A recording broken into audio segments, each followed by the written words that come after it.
These recipes work with kimchi of any maturity, but they will benefit most from using a more mature and well-fermented kimchi. So they're a great way to use up all that sour kimchi you got left in the fridge. In fact, that's exactly what I'm doing. So let's start with the recipe number 1, which takes one of the greatest sandwiches of all time and, dare I say it, makes it even better. I'm talking about grilled cheese sandwich. I just find that kimchi pairs so well with cheese that this combo seems like a match made in heaven. So first thing we'll do is to drain the kimchi really well, but save that kimchi juice because we'll use it later. Plus, it can also be used for dressings, sauces, or you can just drink it as a hangover cure. Now, with the kimchi drained, it's time to dice it up. We'll want a very fine dice so that it gets lost in the melted cheese and the kimchi flavor is present throughout.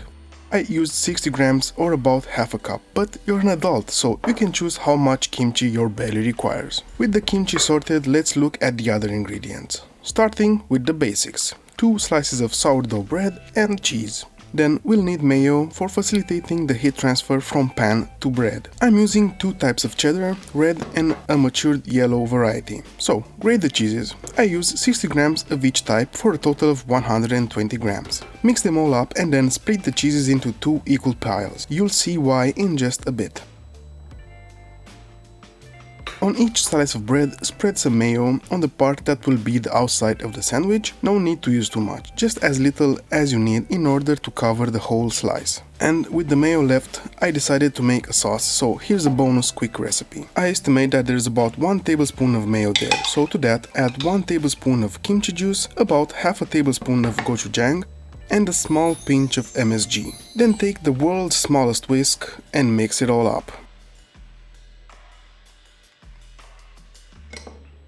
Right, onto the pan. I use a heavy bottom non-stick pan. Start it with the flame on medium-high with the inside part of the bread first. This heats it up just a bit to help speed up the heating and eventual melting of the cheese. After just 30 seconds, drop the heat down to low and flip one of the slices. To that, add one of the 2 piles of grated cheese and spread it evenly over the surface of the bread. Then add the finely diced kimchi, evenly spread. Top it with the remaining cheese and place it over the other slice of bread. Now let it sit like this for 1 minute and then flip it. And as Kenji Lopez-Alt said it best, when it comes to grilled cheese sandwiches, low and slow is the key to success. That, combined with the motion and some light pressure, will ensure an even toast. To control the temperature and toasting rate, flip it from time to time just to alternate the cooking side. And just have patience. It took me around 9 minutes from when the bread hit the pan, but your mileage may vary, so use visual feedback to decide if it's done or not. Now this looks about right, so let's taste this bad boy.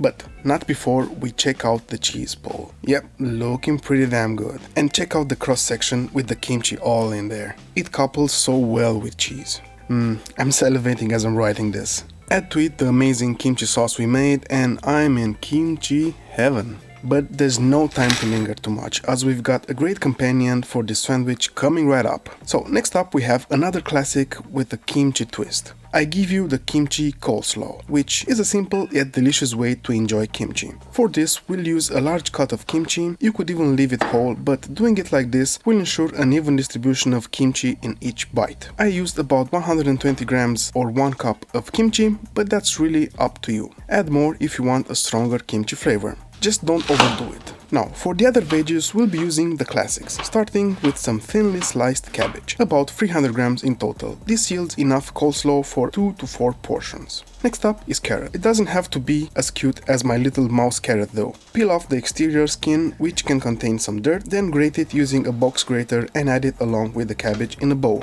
To that, add 3 large pinches of salt, mix and give them a few good squeezes. This will allow the cabbage and carrot to soften up a bit and make them ready to accept the dressing we'll be mixing in a bit. Last of the veggies is yellow onion. Half a medium onion should be enough. Dice it and add it along with the chopped kimchi from earlier. For the dressing, start with 40 grams or about 2 tablespoons of Kewpie mayo, 2 tablespoons of kimchi juice, 1 teaspoon of apple cider vinegar, and half a tablespoon of gochujang. Bring back the tiny whisk and mix it until homogenized. Mix and taste for seasoning. Now, you would say that it's ready to eat, but I recommend letting it sit in the fridge for at least 1 hour before serving. Now, while that happens, let's look at the third item on our kimchi enhanced menu, the kimchi pancake.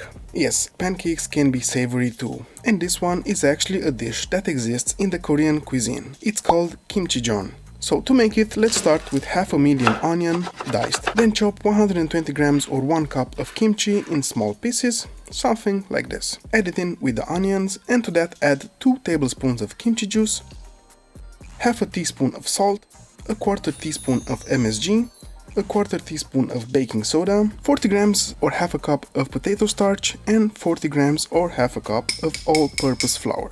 Now here's the thing, since this is a pancake batter, it needs to have a certain consistency to keep it all together and to cook well. So we need to add some water for the right consistency. How much water? That depends, so I suggest starting with about 50 milliliters or a quarter cup. Mix it in, check the consistency. If it needs more, add another 50 milliliters and mix again. This is the consistency that we're aiming for. It's better to add bit by bit, as you can always add more, but you can't take it out if it's too much. Oh, and by the way, the recipes for all these dishes will be on my website. I leave the links below and I highly recommend checking out, as you can see all the ingredients and a step-by-step recipe in a mobile-friendly format that makes it the perfect companion when you'll be actually cooking these. No need to pause and play or skip around to find the actual ingredients. Now, back to our pancake. It's time to fry it. Yes, you heard that correctly. Contrary to most pancakes, this requires some oil to get them crispy and to enhance the kimchi flavor. So, in a non-stick pan, add about 1 tablespoon of neutral frying oil. I'm using peanut oil.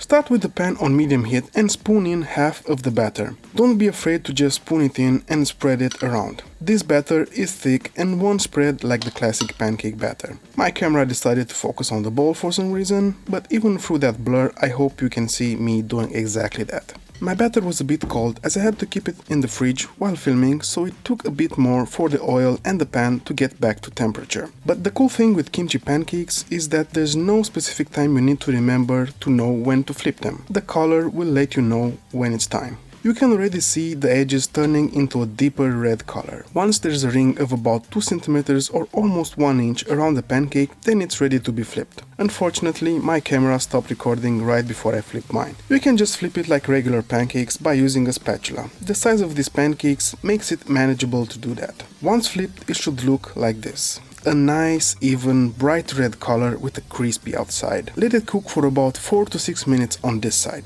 Once done, take it out and this is what we have. It has an amazingly vibrant red color, a bit crispy on the outside but keeping the center soft. Careful now, I said soft, not raw.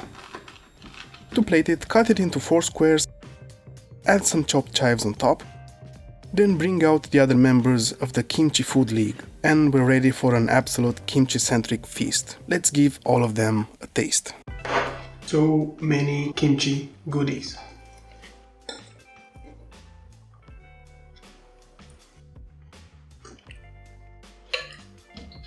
Tasty. Now, I'll be honest, there's a bit of oil involved in this. I wouldn't call these the most healthy snack we can have, but it's a really good treat that makes use of kimchi. The coleslaw itself, basically you can eat it with any of these. I sometimes even eat it as a main dish. So this is only like a fourth of the batch I made, and this is really helpful because it has a lot of fiber from the cabbage and the carrots. There's a little bit of mayo, but if you divide it, it's not that much in total, and of course the probiotics from the kimchi are always a plus. I hope you do try these, and do let me know down in the comments if you tried them or if you want me to try more things with kimchi. There's basically a lot of things that can be done. As we can see, like we have even this bonus dipping sauce which makes use of kimchi, so it's like kimchi hitting from all directions. So with that being said, thanks for sticking until the end. I hope you enjoyed this, and I'm gonna see you next time. Bye!